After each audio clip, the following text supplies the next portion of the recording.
My family pretended to be struggling so I'd pay their bills. Then I found out they bought a vacation home. I, 26F, used to think that when family needed help, you stepped up, no questions asked, no second guessing.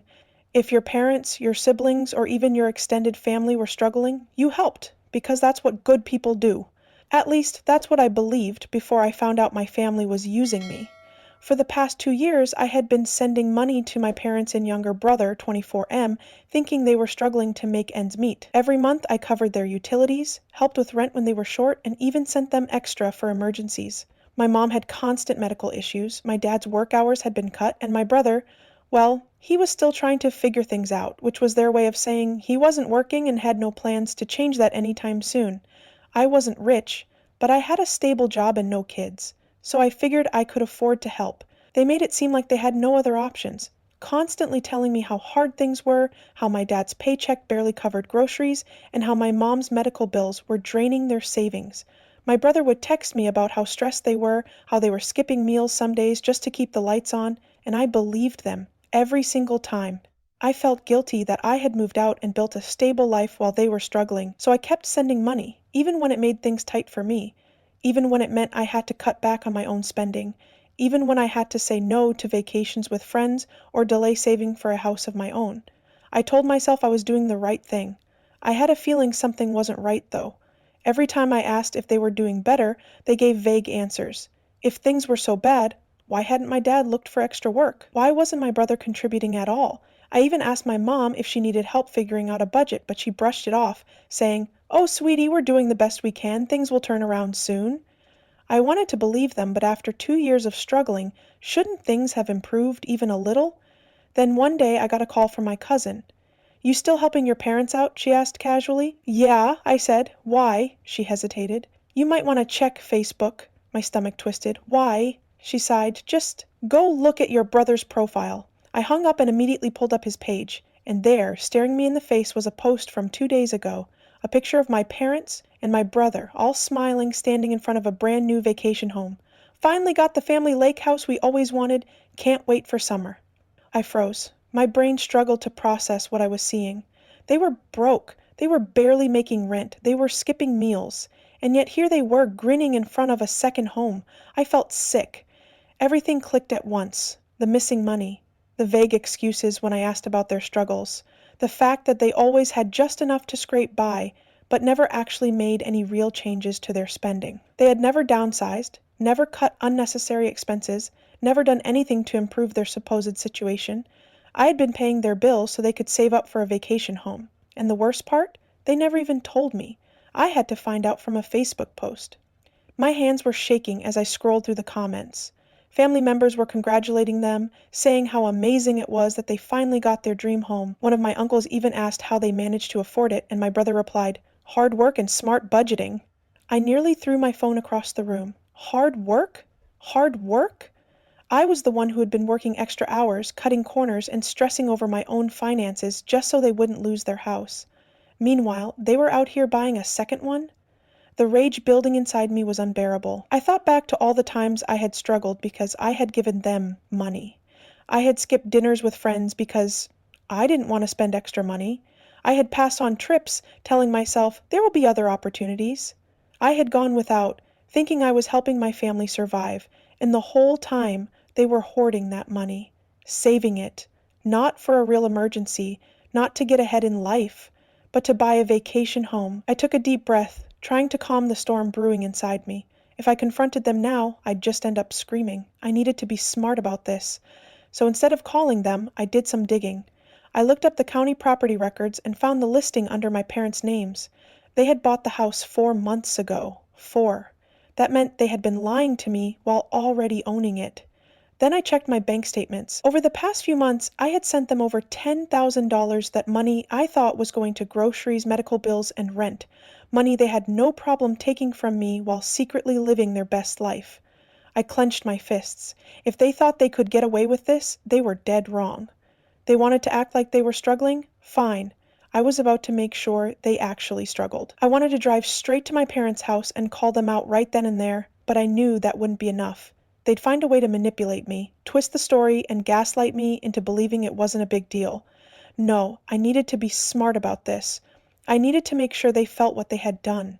So I took my time. First, I went through every single payment I had ever sent them over the past 2 years. I pulled bank statements, Venmo transactions, and even old text messages where they had asked me for help. I made a neat, well-organized folder of evidence just in case I ever needed it. Then, I stopped sending them money. At first, they didn't notice. I had just helped with their last round of emergency bills, so they weren't desperate yet. But I knew that wouldn't last. The way my family spent money, they'd be hurting soon. Sure enough, about a month later, I got a text from my mom. Mom, hey sweetie, can you help with the power bill this month? Dad's hours got cut again and we're a little short. It's only $300. I stared at the message for a long time before replying.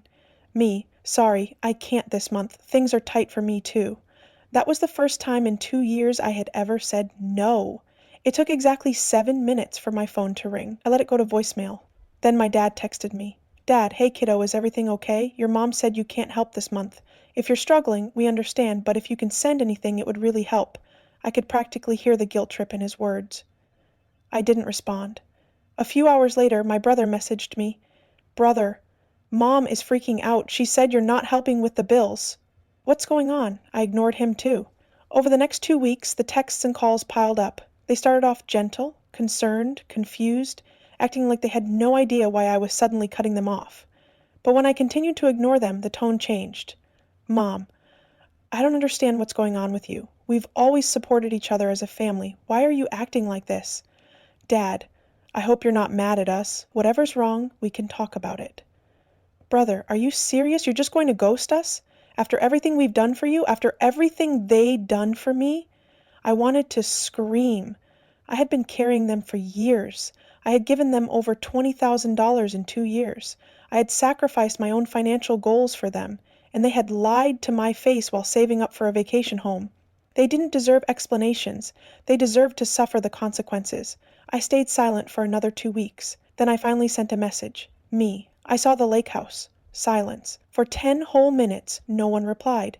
Then finally, my brother sent a single message. Brother, what are you talking about? I almost laughed. They were going to try to deny it. Me. The one you posted on Facebook. The one you said was your dream home. The one you bought while telling me you couldn't afford food. The group chat went dead. Then my mom called. I picked up, ready for whatever BS excuse she was about to throw at me. She started off soft, trying to sound hurt. Sweetie, I don't know what you think is happening, but we're not rich. That house isn't even that expensive. I clenched my jaw. You told me you were skipping meals. She hesitated. Well, we never said we were destitute. We just needed a little help. A little help? I repeated. I sent you $20,000. Do you realize how much of my own life I put on hold because I thought you needed me? She let out a nervous chuckle. Honey, you're overreacting. It's not like we bought a mansion. It's just a small place by the lake. I cut her off. So you admit it? You admit you were taking my money while saving up for a second home? She sighed dramatically. I don't understand why you're so upset. It's an investment. It's not like we were out buying designer clothes and sports cars. I was done. That was my money. I worked for that. I should be the one investing in my future, not paying for yours. Now she sounded annoyed. I can't believe you're acting like we stole from you. We're family. Families help each other. You wouldn't have even had that money if we hadn't raised you. I hung up. I wasn't doing this. For the first time in 2 years, I didn't feel guilty. I felt furious. And I was about to make sure they felt the consequences of screwing me over. Hanging up on my mom felt amazing. But I wasn't done yet. They had spent 2 years bleeding me dry, making me feel guilty, and lying straight to my face. If they thought I was just going to walk away and let them keep their vacation home, while I struggled to catch up on the life I'd put on hold for them, they were dead wrong. I wanted them to feel every single consequence of their lies. So I started with something simple. I reported them to their landlord. Since I had been paying part of their rent for months, I still had the landlord's contact information. I sent him a polite email saying I was no longer covering any of my parents' bills and that if they had been late before, he should expect that to continue. I casually mentioned that I was surprised they had trouble paying rent considering they had just bought a vacation home by the lake. Less than an hour later, the landlord replied, "Thank you for letting me know. I was unaware they had recently made such a purchase. This will be taken into account." I knew what that meant. Sure enough, a week later my brother texted me, "Brother, what the hell did you do?" I smirked. Me. What do you mean? Brother, Mom and Dad just got a letter from the landlord saying their lease renewal is under review. He's raising the rent and asking for back payments. I didn't reply. Let them sweat. A few days later, my mom tried to call me. I ignored it. Then she texted me. Mom, I don't know what you told our landlord, but now he's trying to say we owe back rent. We can't afford this right now. Please call me. I wasn't about to let them guilt me again. Instead, I moved on to phase 2, reporting them for fraud. See, a few months back, my mom had cried to me about their medical bills, saying they were drowning in debt and couldn't afford insurance. That's why I had sent them thousands to help cover costs. But now that I knew the truth, I realized something. If they could afford a second home, they were lying on their financial aid forms. I made a call. I reported them for financial assistance fraud, and because the government doesn't play when it comes to misuse of benefits, they were investigated within weeks. The next time my mom called, she was absolutely hysterical. Do you have any idea what you've done? She screeched into the phone the moment I picked up. We could lose everything. You mean the lake house? I asked, pretending to be confused. This isn't funny, she snapped. We're in real trouble. Should have thought about that before you lied to me for 2 years. She let out a frustrated noise. It wasn't lying. We just needed help. I shook my head. You didn't need help. You wanted free money, and you got caught. You have no idea what you've done, she seethed. The fraud investigator called today. We might have to pay everything back. I shrugged. Good. That's what happens when you steal. We didn't steal from you, she argued. You gave us that money. Under false pretenses, I reminded her. You manipulated me into believing you were struggling, when in reality you were saving up for a vacation home. That's fraud, Mom. She went silent for a moment before trying a different angle. I know you're mad, but can't we just move past this? I blinked. Move past it, yes, she said quickly. We're family. Families forgive each other. We shouldn't let money come between us. I nearly laughed. She had some nerve. You mean like how you let money come between us for 2 years? I asked. Like how you took advantage of my kindness and screwed me over? It wasn't like that. It was exactly like that. She sighed dramatically, like I was being unreasonable. Look, if we promise to never ask you for money again, can you drop all this? I tilted my head. Drop what? The fraud case, she said, her voice low. The investigator said it could be serious. We can't afford to pay all of that back. I couldn't believe what I was hearing. She wasn't sorry for what she had done. She wasn't ashamed that she had used me. She was just scared of the consequences. I smiled. Not my problem. You don't mean that. I do, I said simply. And you know what? I hope they take the lake house. Her gasp was so loud I had to pull the phone away from my ear. How could you say that? That house is our dream. And so was my future, I said. But you stole 2 years of financial stability from me just so you could have a vacation home. Now you get to live with the consequences. She tried a few more desperate pleas, but I was done listening. I ended the call mid-sentence and blocked her number. Then I sat back and waited. It didn't take long for everything to fall apart. A few weeks later, I got an email from my cousin. Your parents are selling the lake house. Thought you'd like to know. I grinned. Sure enough, I checked online, and there it was, a brand new listing for their dream home. Except now, it was being sold at a loss. Without my money, they couldn't afford to keep it. With their rent going up and a fraud case breathing down their necks, they had no choice but to get rid of the house they had screwed me over to buy. It was the most satisfying thing I had ever seen. My mom tried to contact me a few more times. Emails, calls from different numbers, even having my brother reach out, but I ignored every attempt. I was done with them. They had spent years using me, and now they were finally paying for it. And the best part? They had absolutely no one to blame but themselves. Watching my parents scramble to sell their precious vacation home was the best feeling in the world. For 2 years they had manipulated me, lied to me, and drained my bank account so they could save up for their selfish dream. And now, because of their own greed, they were losing everything. I had officially cut off all contact with them.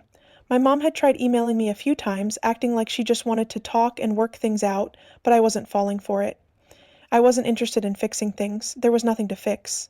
Then my brother tried reaching out. Brother, okay, I get why you're mad, but you've made your point. We're selling the house. What else do you want? I stared at his message for a long time before finally replying, I want my money back. I knew they didn't have it, and I knew I'd never see a cent of it again, but I wanted him to acknowledge it. I wanted him to admit what they had done. His response? Brother, that's not fair. You gave it to us. I rolled my eyes so hard it hurt. Under false pretenses. That's called fraud. He didn't reply. A few months passed and things only got worse for my parents. Not only did they lose their vacation home, but their financial fraud case was catching up with them fast. Apparently, they had been receiving assistance that they no longer qualified for due to the income and assets they had hidden. The government wasn't happy about that. I found out through my cousin that they were facing serious financial penalties. They owed thousands in back payments, and since they had lied on official forms, there was even talk of legal action. Couldn't have happened to better people. At this point, I was completely removed from the situation. I had my number changed, moved to a new place, and made sure my parents had no way to reach me. I focused on my life, on rebuilding my savings, on making up for the time and money I had lost. And then, one day I got a call from an unknown number. Against my better judgment, I answered. It was my dad. "We need your help." His voice was quiet, almost embarrassed. "We're in trouble." I sat down, a slow smile forming. "Oh, what kind of trouble?" He hesitated. "We might lose the house." Ah, the main house, the one I had been helping pay for while they saved up for their dream lake house. "That's rough," I said, pretending to sound concerned. We don't have anywhere else to go," he continued. "If we can't get caught up, we could end up homeless." I leaned back. "What do you want me to do about it?" "You've always helped us before," he said, "and I know things ended badly, but we're still family. Can you—" I laughed. I actually laughed. It was the first time in a long time that I had felt completely at peace when talking to them, because for years they had held my guilt over my head like a weapon. But now I felt nothing. "No," I said simply. "I can't help you." He sighed. "Come on, we raised you. You wouldn't have what you have if it weren't for us." "Oh, I know," I said. "And that's exactly why I'm in a good place now. Because I learned from your mistakes." I could hear his frustration building. "So you're just going to let your family suffer? Like how you let me struggle while I drained my savings for you?" "It was different." "No," I said. "It really wasn't."